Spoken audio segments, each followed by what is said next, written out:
All right, everyone, welcome back. And as you can see,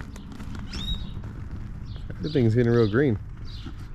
So it's about April right now, almost April 1st, and little grapevine that we have has actually come back pretty nice this year. This one right here is going to be the Anna apple, and a lot of it just got done flowering. I mean, there's still some flowers popping out. So we got some new flowers still.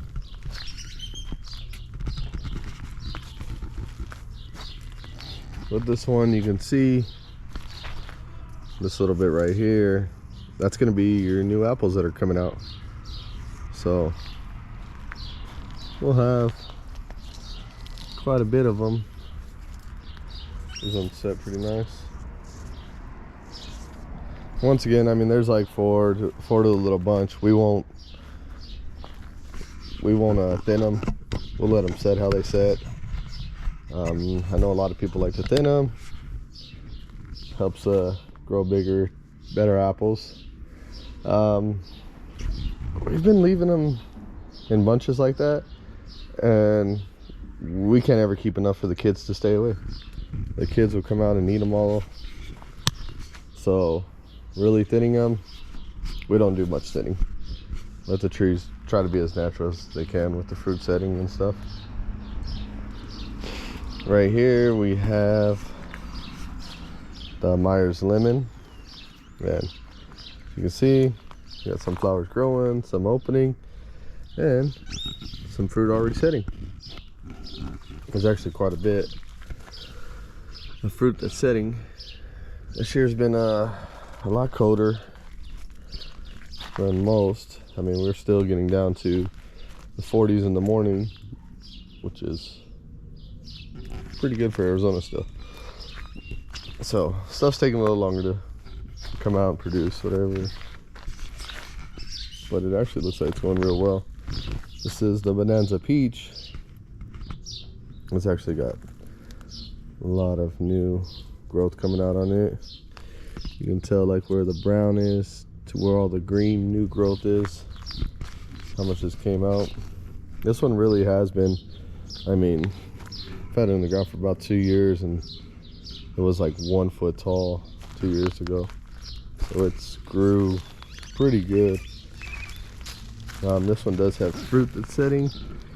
Right here you can see inside all the flowers, there's this little future peaches. So that's good, because these ones, I mean, are delicious. They'll grow about the size of softballs, but they are some of the juiciest peaches you can taste. And then over here we've got the Cara Cara Orange, which, as you can see, our little buddies are helping us get some more fruit this year. This one always produces a good amount of bees. I mean, that's why its fruit's actually pretty heavy when it sets. So you can see there's some already setting, but you'll get a good amount of bees with this one, so it will actually help bring them in to pollinate everything else.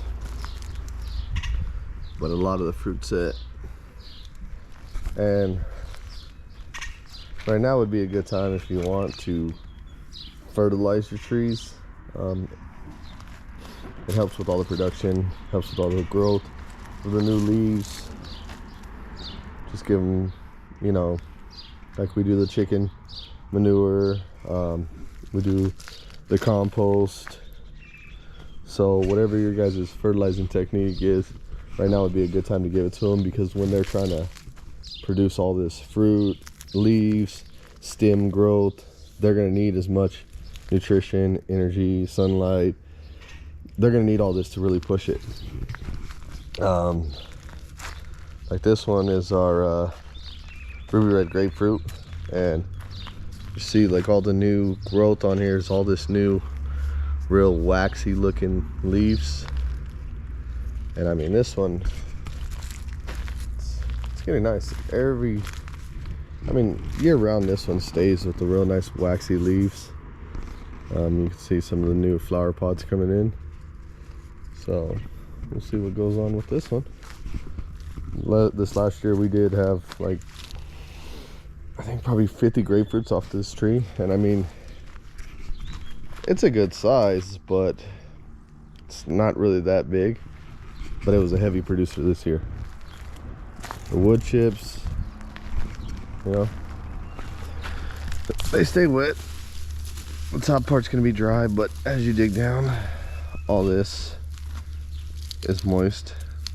So that keeps the trees hydrated. This one looks a little rough right now, but it actually is starting to come back. This is going to be the Barbados cherry. Doesn't like the cold very much, so that's why. So it's taking a little longer than usual. But when it grows back, it grows back pretty thick. These Barbados, they grow more like a bush than a tree, so they're real nice. Like if you wanted to make a shrub line, but you just didn't want to use just an oleander or something like that, these will work out well. They'll stay about 5 foot, and they'll bush like bushes. So if you want some privacy, this is a good way to get privacy plus some fruit.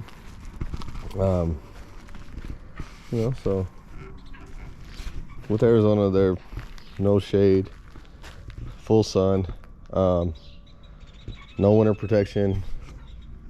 Nothing really got winter protected this year, and everything came out great. This is the Mexican lime. This one, this will be its first year having fruit set. I mean, it's been in the ground only 1 year, so this will be you can see the fruit setting right there. So hopefully it fully sets and we get some limes.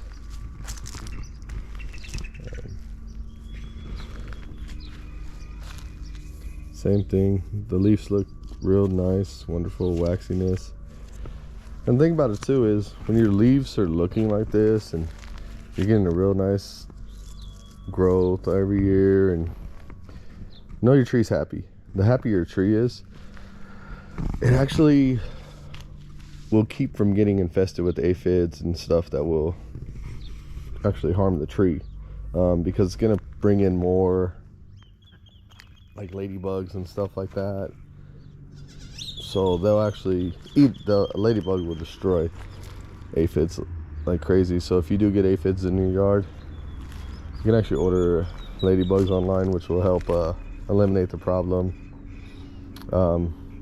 Soapy water will help eliminate them. And if you have ants, that's gonna be one of the aphids' biggest allies.